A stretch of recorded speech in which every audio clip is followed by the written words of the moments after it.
Boa noite, irmãos, graça e paz. Nós vamos começar o nosso estudo bíblico dessa noite.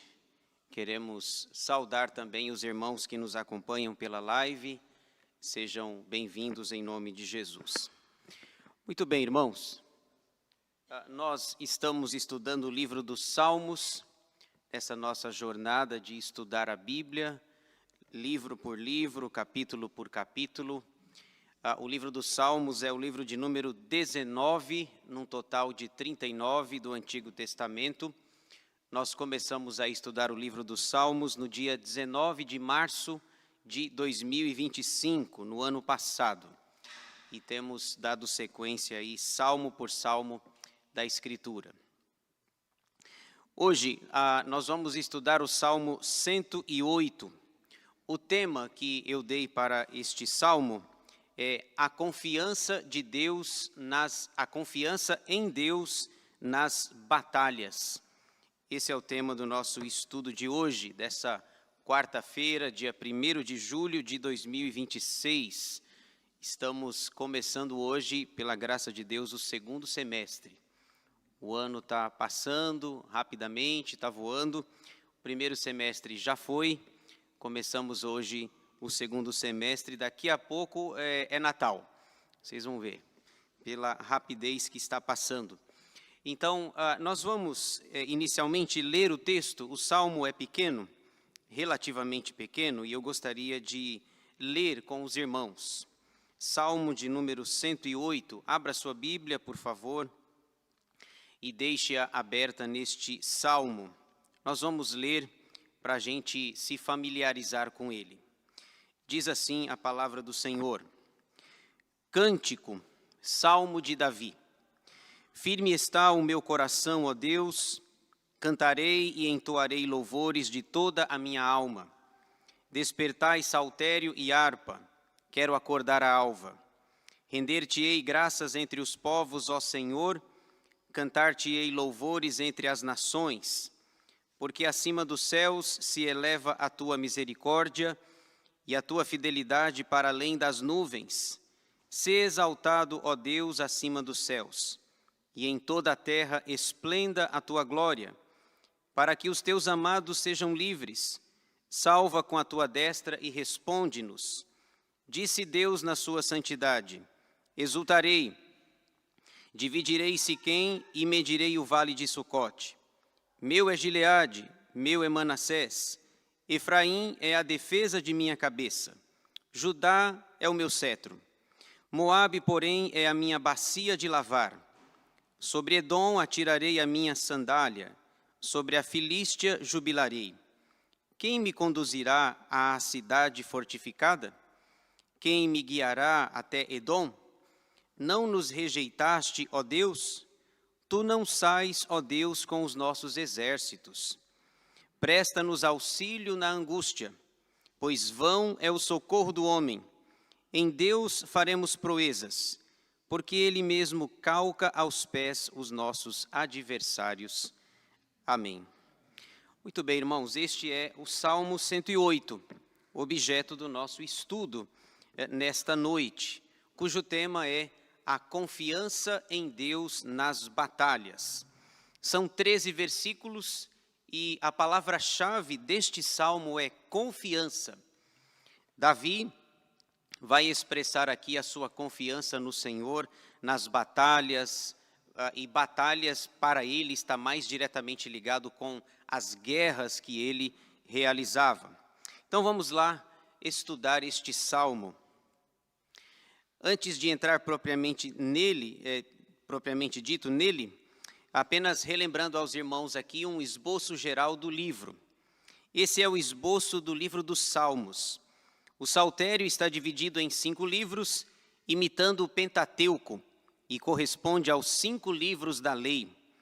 O livro 1 vai dos Salmos 1 a 41, livro 2, Salmos 42 a 72, livro 3, Salmos 73 a 89, livro 4, Salmos 90 a 106, e livro 5, Salmos 107 a 150.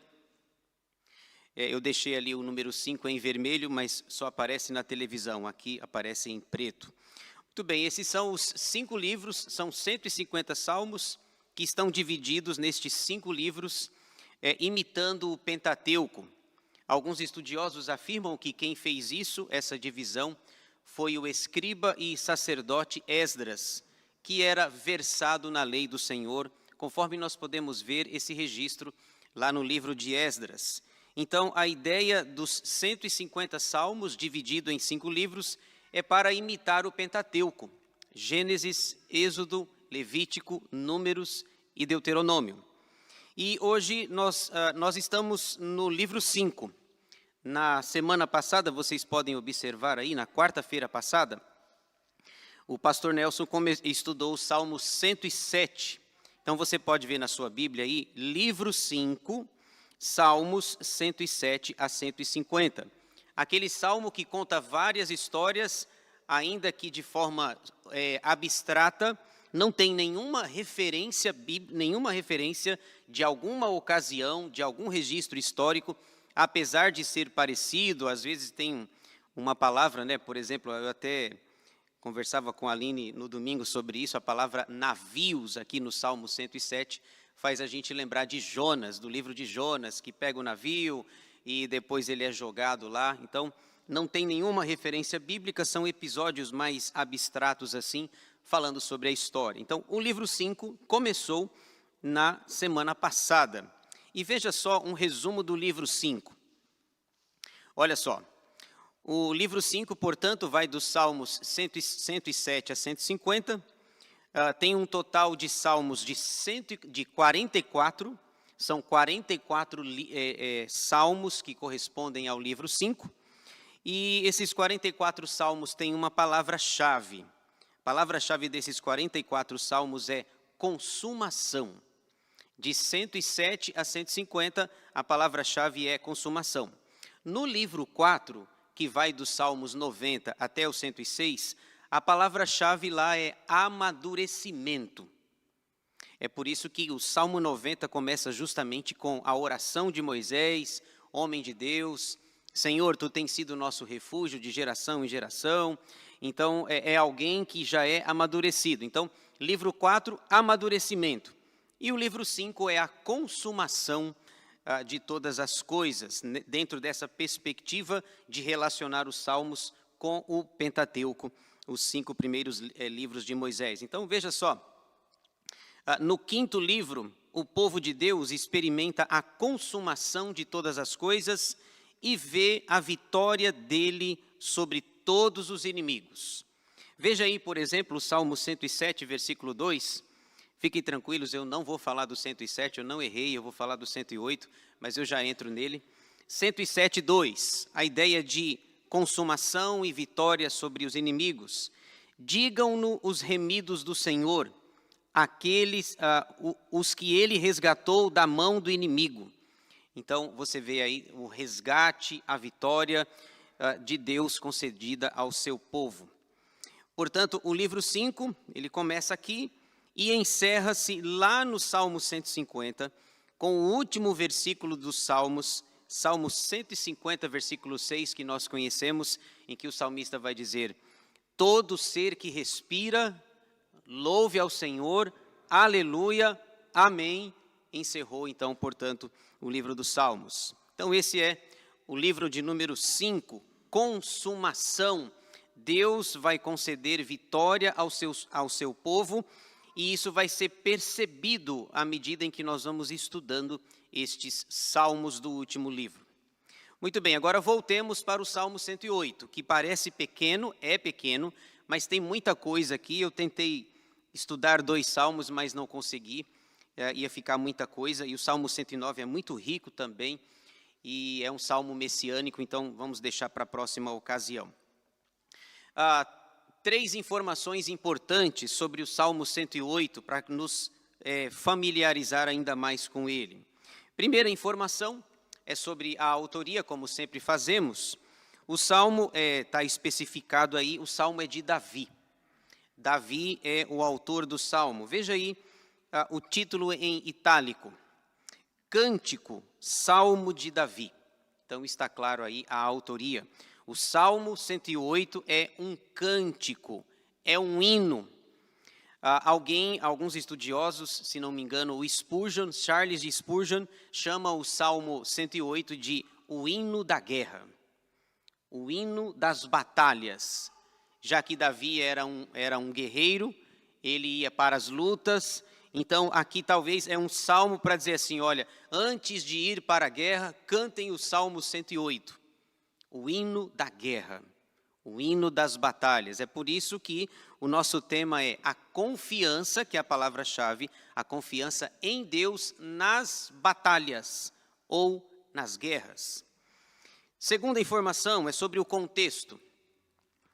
O contexto, alguns estudiosos acreditam é que Davi o escreveu quando ele lutou contra alguns dos seus inimigos. Eu coloquei ali alguns, porque ele tinha muitos, vários, toda hora inimigos externos, inimigos internos, inimigo da sua própria casa, o seu próprio filho, Absalão, certa vez queria pegar o trono dele, usurpar o trono de seu pai.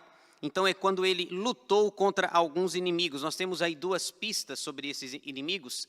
Lá em 1 Samuel 24:3, nós temos uma referência de quem sejam esses inimigos. E também lá em 2 Samuel 8:13, nós temos novamente, tanto em 1 Samuel como em 2 Samuel, nós temos ali pelo menos dois inimigos sendo apresentados, inimigos de Davi e, consequentemente, inimigos do Senhor. Então ele faz esse hino, o hino da guerra, o hino para cantar antes de sair para a batalha. Só para os irmãos terem uma ideia da proporcionalidade desse hino, é como fez Martinho na época da Reforma Protestante. Quando pegaram ele, raptaram ele, colocaram ele no castelo, porque ele ia ser perseguido, ia ser morto provavelmente, esconderam Lutero e ele começa a trabalhar com a tradução da Bíblia e ele compõe aquele que é o seu hino mais conhecido. Ele está num castelo. Qual é o nome do hino? Castelo Forte. Castelo Forte. Geralmente a gente fala, vamos cantar o hino 10, o hino 20, mas geralmente os hinos eles são conhecidos pelo nome. Lá no seminário uma vez alguém falou assim, olha, a maioria aqui não sabe qual é o número do hino do Lutero. Aí ninguém da classe sabia. De repente alguém levanta a mão, Eu levantei a mão, mas eu era o único que sabia o número, que eu tenho um pouquinho de facilidade com os números. E o professor falou assim, olha, quem é que sabe o nome do hino? Castelo Forte. Quem é que sabe o número do hino? Ninguém, só eu. Aí eu falei, o hino é 155, Castelo Forte. E o professor dizia, sempre tem um miserável que sabe. Sempre tem um miserável, essa era a teoria do reverendo Hermisten Maia Pereira da Costa. Sempre tem um miserável que sabe. Então, mas geralmente nós conhecemos pelo hino. E aí nós cantamos o hino a Castelo Forte até hoje.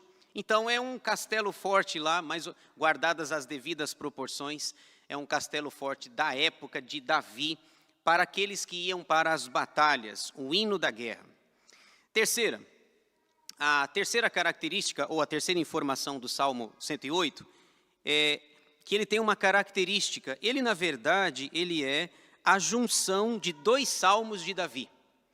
O que nós vamos ver hoje, nós já vimos, ele já falou sobre isso, e o Salmo 108 é uma junção dos Salmos 57 e 60. O que ele faz? Ele pega parte do 57, coloca aqui. Parte do Salmo 60 e coloca aqui. Mas nós não sabemos o porquê ele fez isso, por que ele junta metade de um, metade de outro, para compor o 108, não sabemos disso. Mas o que nós sabemos é que, apesar dele juntar, não é exatamente igual. Ele tem um foco diferente, ele tem um propósito diferente. A ideia do Salmo ele começa dizendo que está firme, que confia em Deus, e ele vai terminar dizendo que está pronto para a guerra. Então, diferente lá do propósito do Salmo 57 e também do propósito do Salmo 60. Então, o que nós vamos ver hoje é parte do Salmo 57, parte do Salmo 60 com um objetivo diferente, ok? Muito bem, vamos lá. Olha a riqueza, daqui a pouco eu entro nele. Esboço do Salmo 108. Ele está dividido em 3 partes. A primeira, a decisão de louvar a Deus, versículos 1 a 4. Segunda, a declaração das promessas, no caso de Deus, versículos 5 a 8. E terceira, a dependência de Deus, versículos 10 a 13. Eu consegui novamente fazer uma sigla, domingo, a sigla DDD, vai ajudar bastante. Domingo de manhã eu consegui em Apocalipse, fiquei feliz que eu consegui aqui também no Salmo 108, é a sigla DDD. Ele vai mostrar a sua confiança em Deus, mostrando decisão, declaração e dependência. Este é o Salmo 108, DDD. Ele toma uma decisão, ele faz uma declaração e ele demonstra uma dependência nesse hino da guerra, ou hino das batalhas. Então vamos ver aí cada uma dessas 3 letras aqui, o nosso DDD. Primeira letra aqui, a primeira parte, a decisão de louvar a Deus, versículos 1 a 4, é o que ele vai fazer aí na primeira parte das 3 do Salmo. A ideia inicial aqui, irmãos, de Davi, é que ele se compromete a cantar de toda a sua alma. Ele vai louvar aqui nesse hino da guerra com todo o seu ser, de todo o seu coração. Pensa comigo, às vezes a gente vem para a igreja e a gente já está tão habituado com a igreja, com a escola dominical, com o culto, com o estudo bíblico, com as atividades, que a gente já sabe mais ou menos a dinâmica, já sabe a liturgia, e às vezes a gente corre o risco de estar aqui, mas não com a nossa alma, mas não com o nosso corpo. A gente até brinca às vezes, o corpo está aqui, né? Mas a alma está vagando aí. A alma está lá fora. Então a ideia é que ele canta e louva de toda a sua alma, de todo o seu ser. Tem um versículo interessante lá em Isaías 1:12, ele disse o seguinte, sobre o povo que apenas comparecia no templo. Isaías 1:12 diz, olha, quando vocês vêm para a casa do Senhor, quem vos requereu o só pisardes os meus átrios? Lembra disso? Isaías 1:12. A ideia de Isaías é, vocês acham que é suficiente estar aqui, apenas com o corpo? Vocês acham que isso é suficiente, mas quem vos requereu o só pisardes os meus átrios? Precisa vir o corpo, precisa vir a alma, precisa vir todo o nosso ser, o nosso coração, para louvar a Deus. E ele tomou uma decisão, vou louvar a Deus. Não importa que tenha os inimigos lá de 1 Samuel 24:3, e também não importa que tenha os inimigos de 2 Samuel 8:13. Eu vou tomar uma decisão, louvar a Deus. É a decisão de Davi. Veja só, então, essa decisão, esse comprometimento. Versículo 1 do nosso texto aqui. Aliás, um detalhe, né? Nos versículos 1 a 5, o que nós temos aqui é um trecho do Salmo 57. Lembra que o Salmo é a junção de 2 salmos, com um propósito diferente. Então eu queria convidar você, vá lá para o Salmo 57, por favor. Ele pega um trecho de lá, com um propósito diferente. Salmo 57, versículos 7 a 11. Então é o primeiro trecho aí, olha só. Salmo 57, de 7 a 11, diz assim: Firme está o meu coração, ó Deus, o meu coração está firme. Cantarei e entoarei louvores. Desperta, ó minha alma, despertai lira e harpa. Quero acordar a alva. Render-te-ei graças entre os povos, cantar-te-ei louvores entre as nações, pois a tua misericórdia se eleva até aos céus, e a tua fidelidade até as nuvens. Sê exaltado, ó Deus, acima dos céus, e em toda a terra esplenda a tua glória. É a mesma coisa que a gente vai ver no Salmo 108, versículos 1 a 5. É a primeira parte que ele toma emprestado lá deste salmo. No Salmo 57, o contexto lá do Salmo 57, é esse que eu coloquei ali para vocês, ó. Louvor no deserto. Olha só o que diz o título em itálico do Salmo 57. Ao mestre de canto, segundo a melodia, não destruas, hino de Davi, quando fugia de Saul na caverna. Aquele episódio em que ele estava na caverna, teve a oportunidade de matá-lo, mas não o fez. Então o Salmo 57 é um louvor, é um hino, é um cântico. E ele vai dizer a mesma coisa que diz aqui, no Salmo 108. Veja, no versículo 1 ele declara a firmeza do seu coração. Firme está o meu coração, ó Deus, cantarei e entoarei louvores de toda a minha alma. Firmeza de coração, esse é um requisito importante para que nós louvemos ao Senhor de fato, com todo o nosso ser, honrando, adorando e bendizendo ao Senhor. E eu não sei você, mas a quem tem mais de 40 anos, certamente vai lembrar de uma música, vai ou não vai? Salmo 108, é o cântico dos vencedores por Cristo. Eu não vou cantar aqui, que é para vocês não irem embora mais cedo, tá certo? Mas todo mundo conhece, eu acho que é o louvor 1 e 2, em que os vencedores por Cristo cantaram este versículo. Firme está, ó Deus, o meu coração. Cantarei e entoarei louvores de toda a minha alma. Alguns anos, algumas décadas já, os vencedores por Cristo pegaram o Salmo 108, versículo 1, para cantar, para louvar ao Senhor. Um detalhe interessante que eu coloquei ali, né? O louvor não depende do humor. Você e eu não devemos louvar a Deus apenas se estivermos bem, se estivermos sorrindo, com a vida boa, com as contas pagas, com os boletos quitados. O louvor não depende de humor. Não é assim que a gente canta em um dos nossos cânticos aqui de domingo, que eu tenho até um receio de cantar isso daqui, né? Porque o cântico fala assim: te louvarei, não importam as circunstâncias.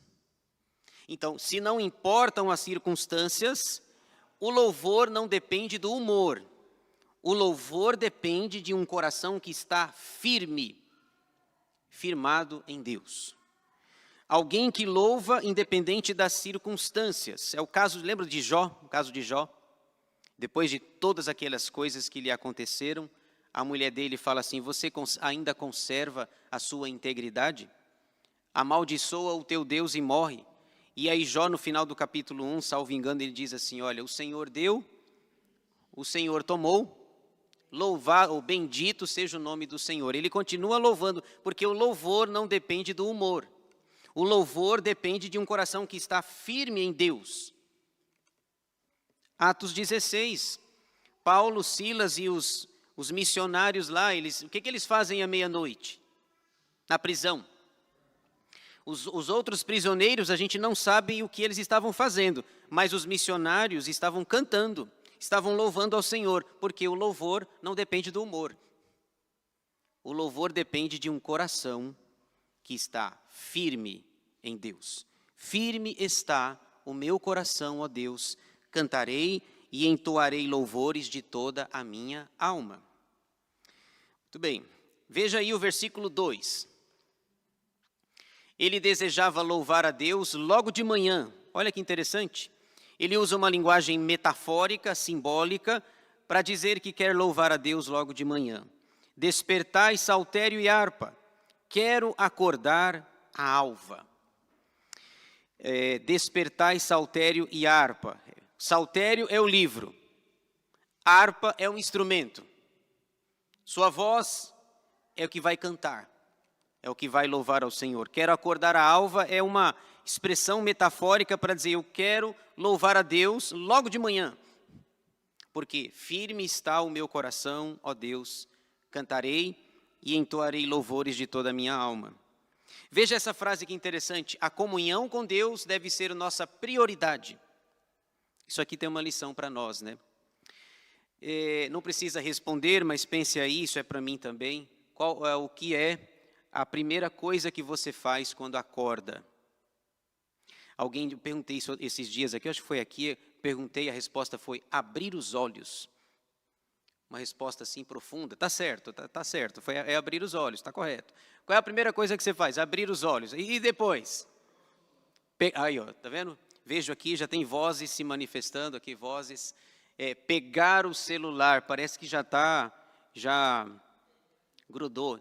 Você já teve a sensação de põe a mão no bolso aqui, você já tem um objeto aqui, né? Você já tem, se você não sente o seu celular, você sente um negócio frio, assim, uma frieira. Cadê o celular? Perdi o celular. A ideia é, a comunhão com Deus deve ser a nossa prioridade. A primeira coisa deveria ser orar, buscar a Deus, abrir a janela, agradecer a Deus pelo dia, pelo sol que brilha quando tem sol, e agradecer pelo novo dia e pelas misericórdias do Senhor. Ele diz, quero acordar a alva, quero amanhecer louvando a Deus. Versículo 3, ele mostra o seu duplo compromisso. Render-te-ei graças entre os povos, ó Senhor, cantar-te-ei louvores entre as nações. O seu duplo compromisso é ser grato, é mostrar gratidão, render-te-ei graças. Dizer que é alguém agradecido para todo mundo, para todas as nações. Que mais? Cantar louvores entre as nações. O seu duplo compromisso é agradecer e louvar. E também quando ele cita nações e povos, quando ele cita aqui povos e nações, na ordem das palavras, ele está dizendo que Deus não é o Deus somente de Israel. Agradecer para os povos verem. Louvar para que as nações percebam. A ideia de Davi é, eu quero mostrar, já que o meu coração está firme, eu quero mostrar. A minha decisão é mostrar que Deus não é somente o Deus de Israel. Ele é o Deus dos povos. Foi isso que Deus havia falado para Abraão, ou ainda Abrão. Sai da tua terra, da tua casa, da tua parentela, e vai para uma terra que eu te mostrarei. Em ti serão benditas todas as famílias, ou todas as nações da terra. Eu quero mostrar minha gratidão e o meu louvor, e mostrar que Deus não é um Deus somente de Israel.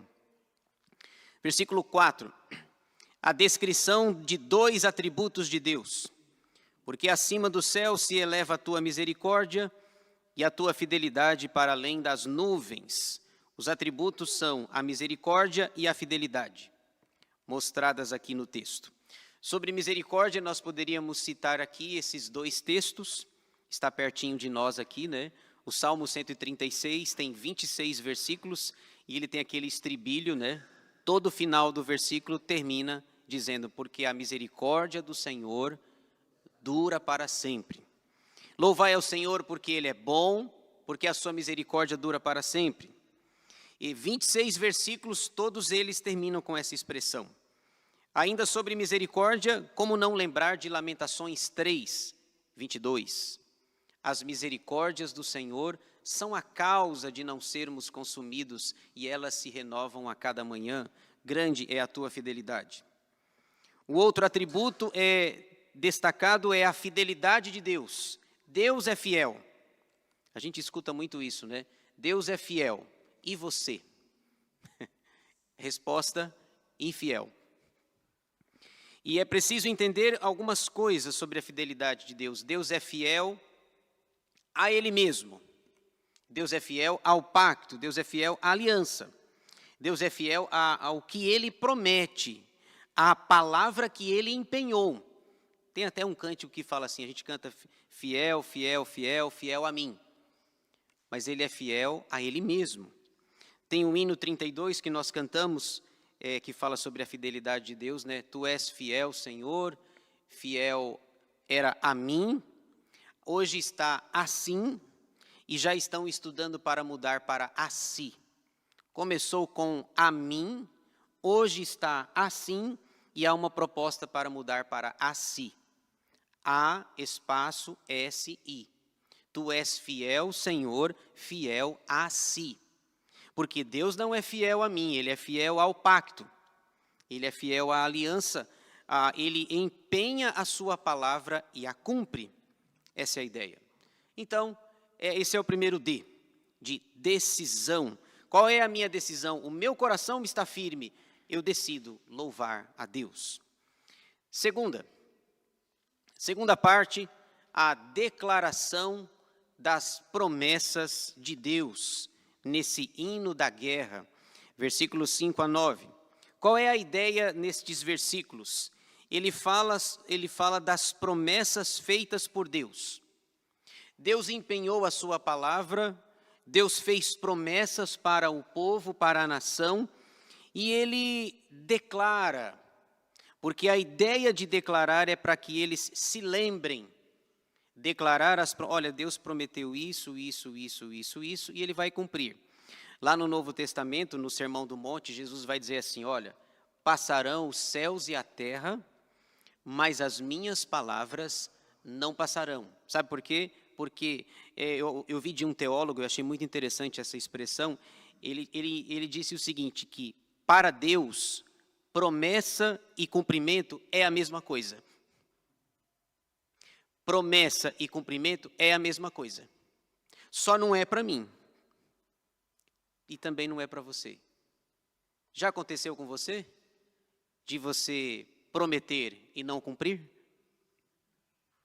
Porque para o homem, promessa é uma coisa, cumprimento é outra. Para Deus, promessa e cumprimento é a mesma coisa. Porque senão não faz sentido o que Jesus falou. Passarão os céus e a terra, mas as minhas palavras não passarão. Da perspectiva de Deus é uma coisa só. Da nossa perspectiva, uma coisa é uma coisa. E outra coisa é outra coisa. São coisas distintas, coisas diferentes. Muito bem, então vamos ver aí que promessas são essas feitas pelo Senhor. Veja que o salmo é tão pequenininho, mas tão rico. Agora nós vamos ver aí o segundo trecho, a segunda metade, que Davi vai usar lá no Salmo de número 60. Veja aí, vamos lá para o Salmo 60 e vamos pegar a segunda parte, o segundo trecho. Ele junta o Salmo 57, junta o 60, compõe o hino da guerra, o hino de louvor e adoração ao Senhor. Veja aí, Salmo 60, versículos 5 a 12. Nós vamos ler e vocês vão perceber que é a mesma coisa.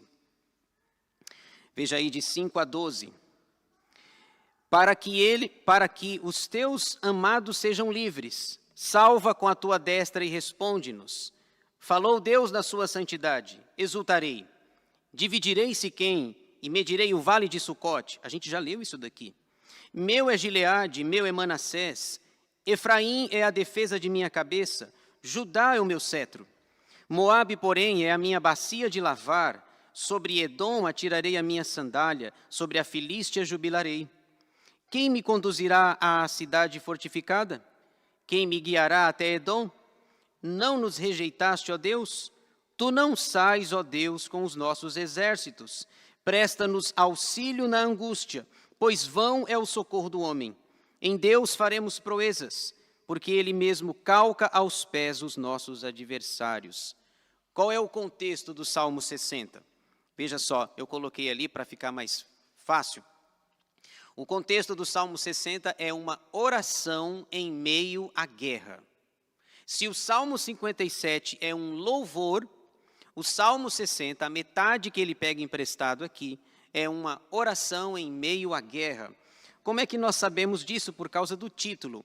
Veja aí o que está em itálico, aliás, o maior título dos Salmos. Olha o tamanho aí, eu vou ler, são algumas linhas aí. Veja o título em itálico do Salmo 60. Ao mestre de canto, segundo a melodia, os lírios do testemunho. Hino de Davi para ensinar. Quando lutou contra os sírios da Mesopotâmia e os sírios de Zobá, e quando Joabe, regressando, derrotou de Edom 12.000 homens no vale do Sal.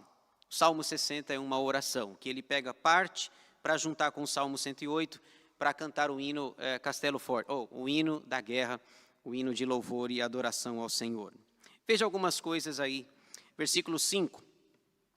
A sua exaltação ao Deus do universo. Olha só, versículo 5. Sê exaltado, ó Deus, acima dos céus, e em toda a terra esplenda a tua glória. Versículo 6. Para que os teus amados sejam livres, salva-nos com a tua destra e responde-nos.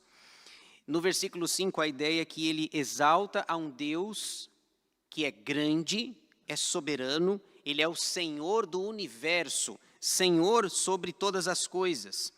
Ele usa expressões como, olha, eu vou exaltar a Deus porque Ele está acima dos céus, e a sua glória esplenda em toda a terra. No céu Ele é exaltado, na terra Ele é glorificado.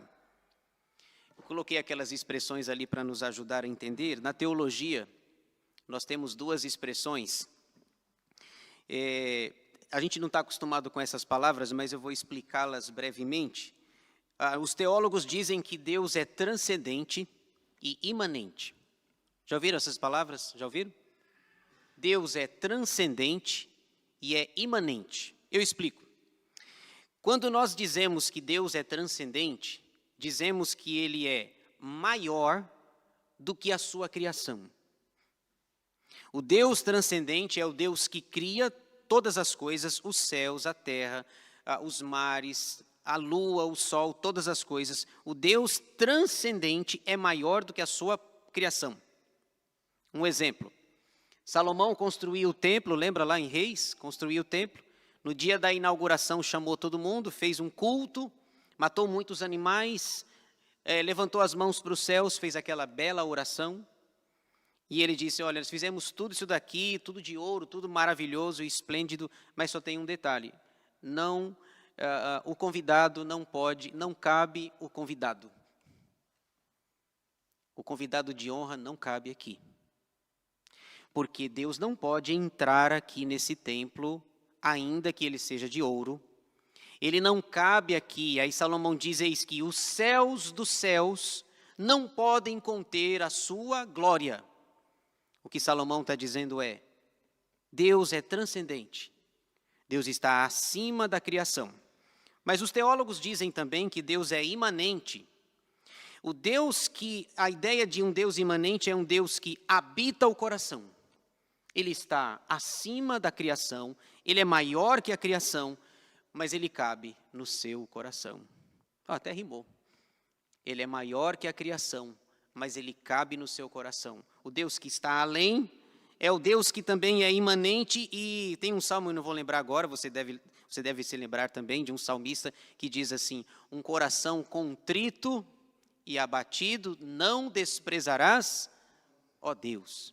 Deus não despreza um coração, ele é transcendente porque é maior que a criação, e ele é imanente para morar no seu coração.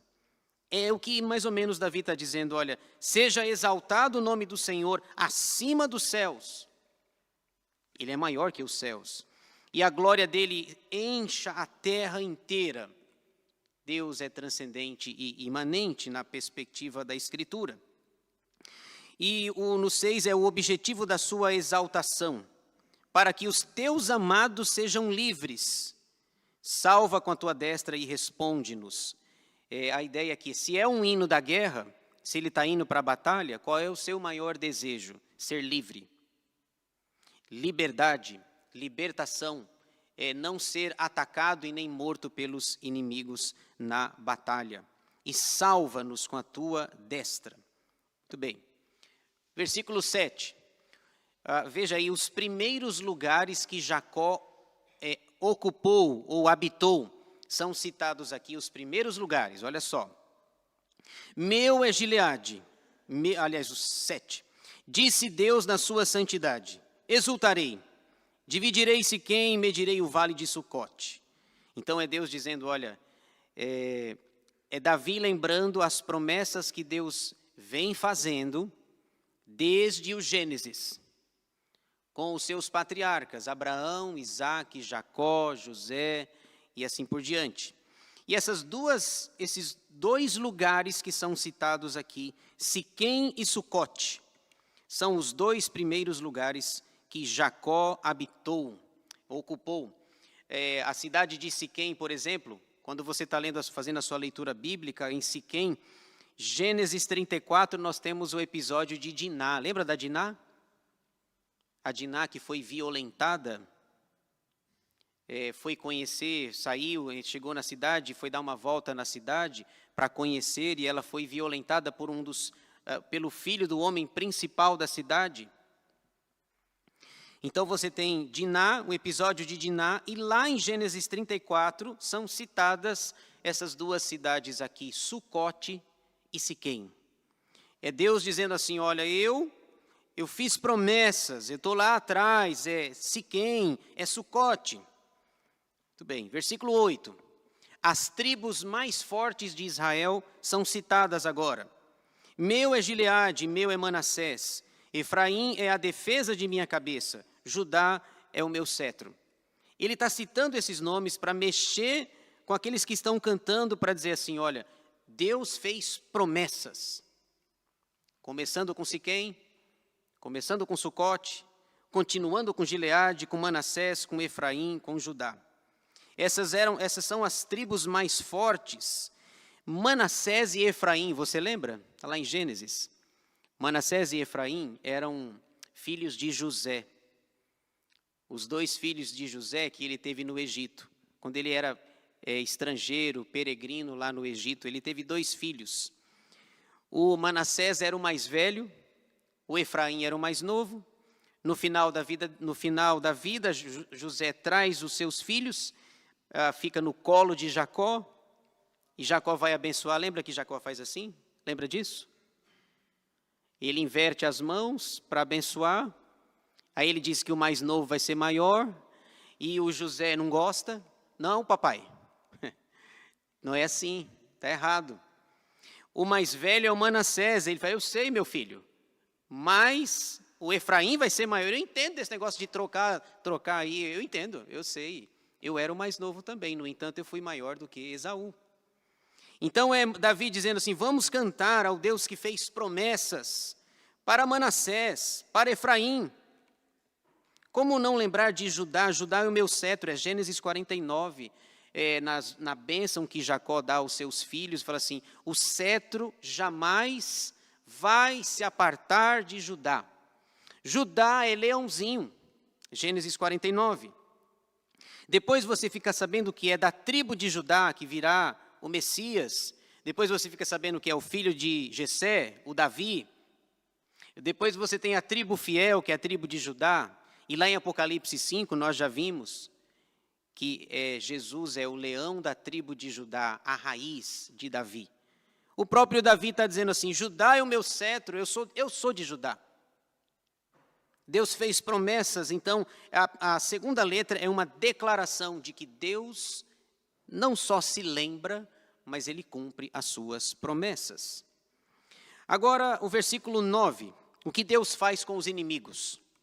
A punição sobre os inimigos de Israel. Deus prometeu abençoar os seus e prometeu punir os inimigos. Os inimigos são simbolizados aqui em 3. Tinha mais, tem mais, mas são simbolizados em 3. Veja só quem é citado aqui no versículo 9.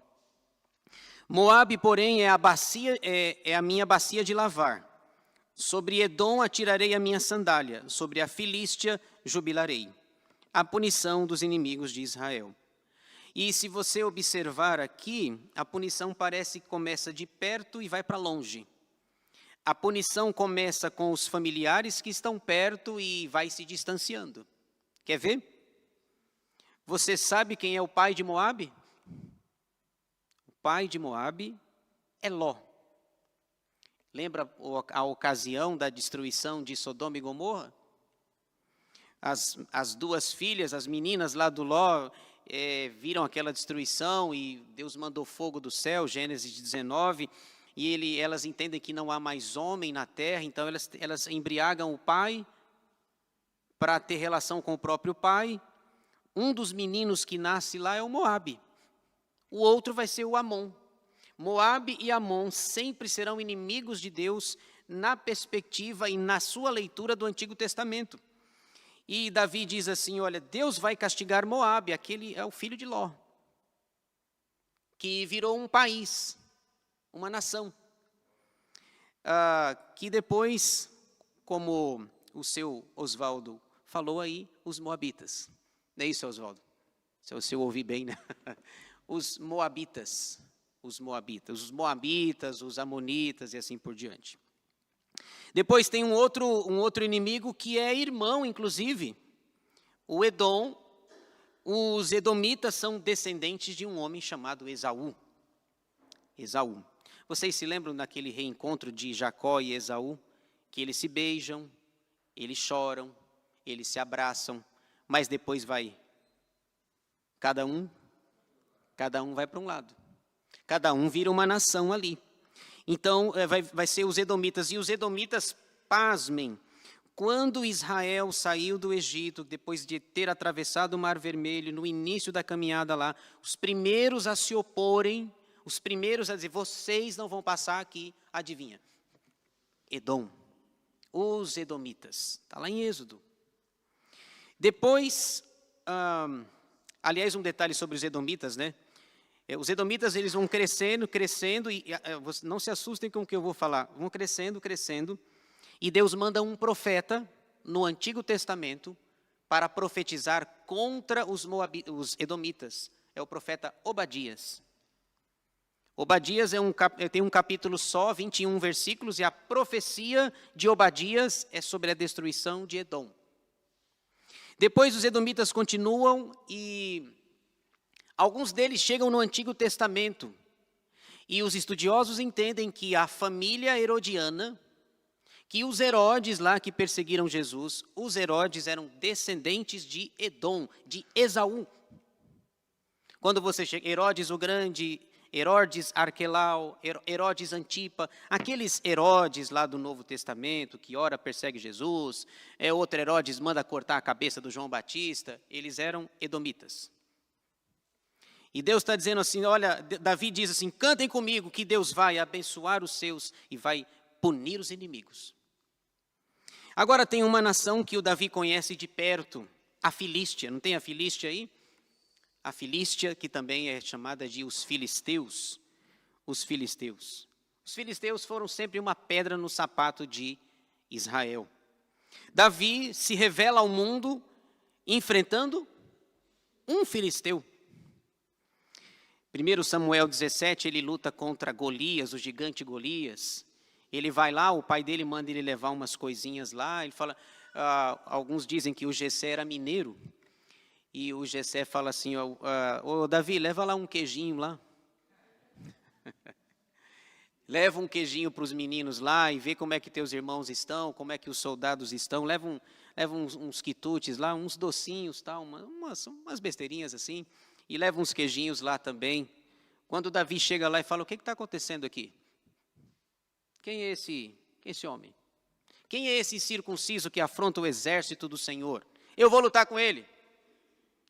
Aí o irmão fala assim, o mais velho fala, com quem que você deixou? Com quem que você deixou aquelas poucas ovelhas lá? Calma, eu só fiz uma pergunta. E ele enfrenta o gigante Golias. E eu já falei isso aqui, mas vale a pena repetir. Eu já fiz a conta. O Golias tinha 2,92 metros de altura. 2,92 contra o Davi com 1,60. Olhem para mim que vocês vão identificar mais ou menos aí. Diz que ele era bonito, ruivo, de boa aparência. Eu sempre associo a mim. Puxar a sardinha para o meu lado. Imagina, eu vou lutar e tem alguém que tem 2,92 metros de altura. E diz o texto que ele tinha um escudeiro também. Então era 1 contra 2, porque a gente foca no Golias e esquece do escudeiro de Golias, que levava as armas, essas coisas. E Davi está dizendo assim, olha, Deus prometeu que vai abençoar os seus, mas vai punir Moabe, Edom e a Filístia. Os filisteus uma vez experimentaram roubar a Arca da Aliança, lembra disso?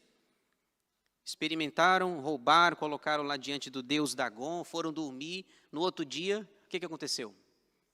Estava de bruço, ora sem os pés, sem os braços. E Davi diz assim, olha, vamos cantar e vamos declarar que Deus não esqueceu as suas promessas.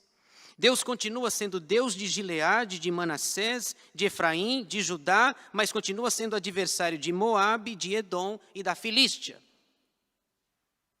Declarem as promessas de Deus.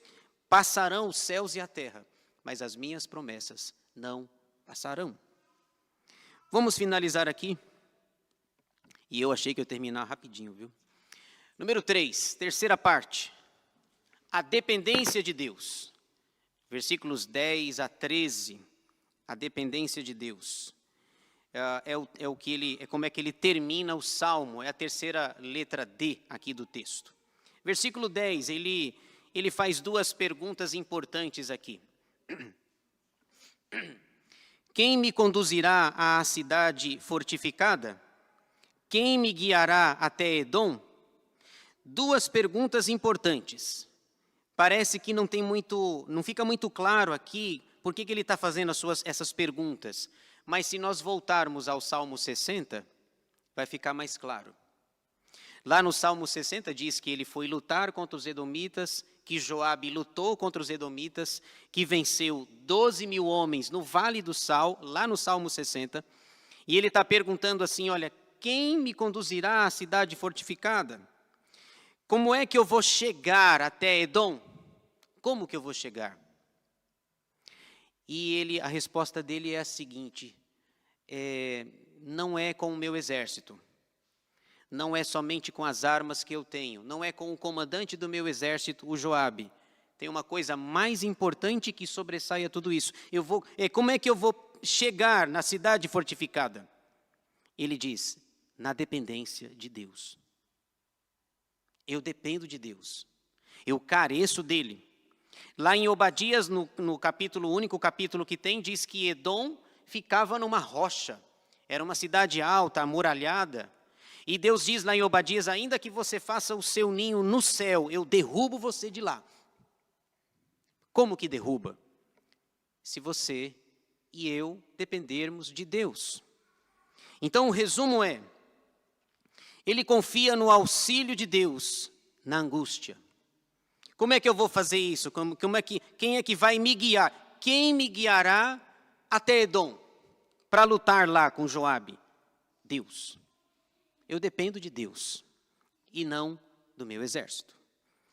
Ele fez isso uma vez, depender do exército, mandou fazer o censo, lembra disso lá? Não foi, não deu muito certo.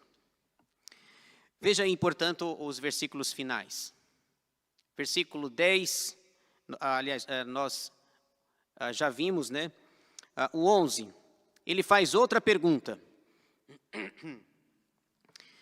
Não nos rejeitaste, ó Deus? Tu não sais, ó Deus, com os nossos exércitos. O que ele está tentando mostrar aqui é justamente essa dependência de Deus. O Senhor não sai com os nossos exércitos. As armas, eu até coloquei ali, né? As armas de Deus são diferentes das nossas. Deus não tem canhões, armas, artilharia, ainda que ele use e se utilize desses objetos ordinários, assim, mas os exércitos de Deus, as armas de Deus são diferentes. E ele fala algo semelhante lá no Salmo de número 13, quando ele faz aquelas perguntas 4 vezes, né? Até quando, Senhor? Lembra? Até quando? Esquecer-te-ás de mim para sempre? O Senhor não vai mais lembrar de mim?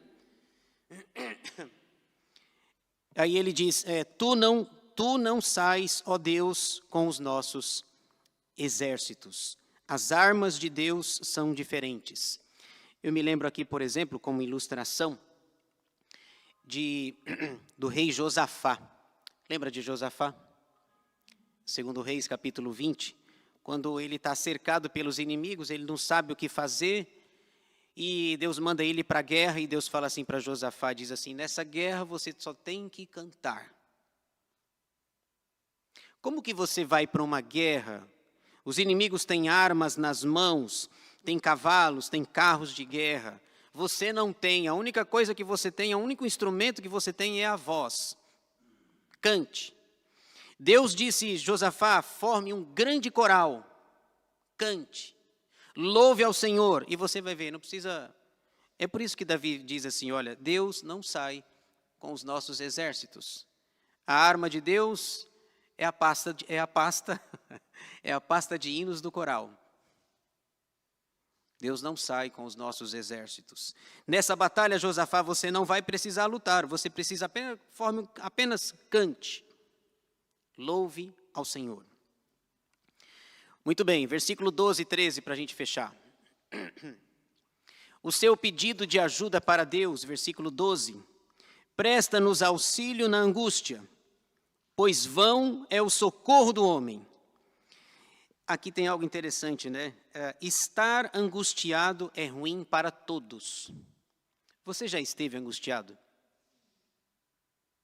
Já passou por um momento difícil, ruim, adverso da sua vida? Você está tão angustiado que você não sabe, você não vê saída. Você não vê como que resolve aquilo. Então ele diz, presta-nos auxílio na angústia. O auxílio dele não é quando ele está bem, é quando ele está na angústia. Quem é que busca auxílio na angústia? Alguém que depende de Deus. Ele já abriu mão do exército e agora ele diz assim, eu confio no auxílio de Deus na angústia, pois vão é o socorro do homem. O Antigo Testamento tem textos e mais textos que mostram que Deus que está com um exército menor vence. Lembra de Gideão? Gideão foi lutar com um exército. Se eu não errei na conta, o exército dos midianitas e da confederação tinha cerca de 120 mil soldados. O de Gideão tinha 300 homens. O final da história, Gideão vence. Os assírios vieram atacar o povo de Israel, lá em Reis. Era um exército de 185 mil soldados. E Deus escalou um soldado. Não foi? Um anjo. E esse anjo matou um exército de 185 mil assírios. Pois vão é o socorro do homem. Vão é o socorro do homem. Eu lembrei de um texto de Jesus também, né? O pedido de socorro a Jesus, Mateus 15.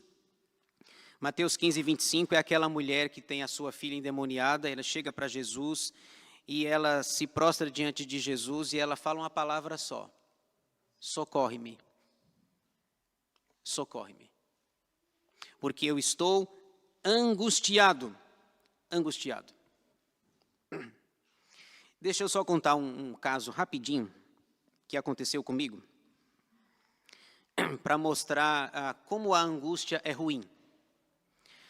Há algum tempo atrás, lá em São Paulo, uma vez, a minha mãe foi atacada por um pitbull. Ela foi para a rua, minha mãe, talvez se ela estiver assistindo agora, né? Ela foi para a rua, ela vende Yakult, vende até hoje Yakult, Danone, essas coisas. E estava na rua, numa subida, e o cachorro veio, o cachorro escapou do vizinho lá, pegou o pé dela. Pegou o pé. E cravou os dentes nela, assim, furou o sapato, o carrinho desceu. E foi aquele alvoroço, e chama, estava relativamente perto de casa. Chama o meu pai, chama os irmãos, e pega lá e chega o vizinho, pega pau, tenta soltar e o cachorro não soltava. E acho que alguém tirou fotografia do pé, até hoje eu não quis ver essa fotografia. E o cachorro não soltava, até que finalmente soltou e os vizinhos acudiram lá. Quando a gente chegou, era uma situação de angústia. Por pouco, e eu aflito, avisaram os meus irmãos, me avisaram também. Fomos lá, corremos lá e a gente muito aflito. Por pouco, se o cachorro pega aqui, já era. E eu extremamente aflito, angustiado. Como que faz? Como que sai dessa? E nós queríamos levá-la ao médico, mas ia ser complicado, porque tínhamos que respeitar o farol, tinha que parar no farol, e aí chegou a polícia, chegou a viatura, e falou, a gente leva porque a gente vai furando aí farol e todas essas coisas aí, porque se a gente fosse levar, ia demorar mais, levaram. Isolaram a área, quando eu cheguei, tinha uma fita, e os policiais, você é quem? Eu sou filho. Sou filho. E aí deixaram eu passar, estava sentada lá, angustiado. Por pouco um cachorro não ceifa a vida dela. É mais ou menos o que Davi diz, o Senhor presta-nos auxílio na angústia. Minha mãe foi socorrida, foi ajudada. O dono do cachorro era enfermeiro. E estava no trabalho, veio lá.